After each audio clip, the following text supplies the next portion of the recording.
किताब मुक़द्दस में से आमोस के 6 बाब की तलावत।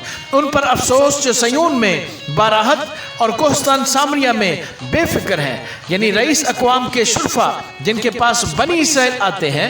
तुम किल्ला तक जाकर देखो और वहां से हमाते अजीम तक सैर करो और फिर फिलिस्तियों के जात को जाओ। क्या वो इन ममलकतों से बेहतर है? क्या उनकी हदूद तुम्हारी हदूद से ज्यादा वसी है?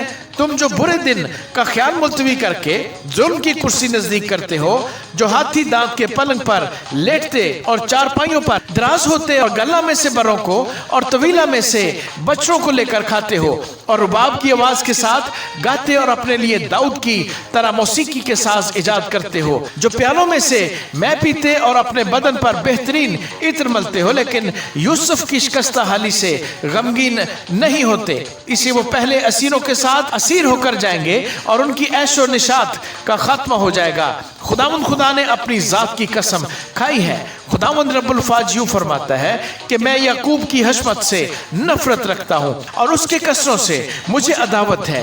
इसी में शहर को उसकी सारी मामूरी समेत हवाले कर दूंगा। बल्कि यूं होगा कि अगर किसी घर में 10 आदमी बाकी होंगे तो वो भी मर जाएंगे, और जब किसी का रिश्तेदार जो उसको जलाता है उसे उठाएगा ताकि उसकी हड्डियों को घर से निकाले, और उससे जो घर के अंदर है पूछेगा क्या कोई और तेरे साथ है, तो वो जवाब देगा कोई नहीं। तब वो कहेगा चुप रह, ऐसा न हो कि हम खुदावंद के नाम का जिक्र करें, क्योंकि देख खुदावंद ने हुक्म दे दिया है और बड़े बड़े घर रखनों से और छोटे शिगाफों से बर्बाद होंगे।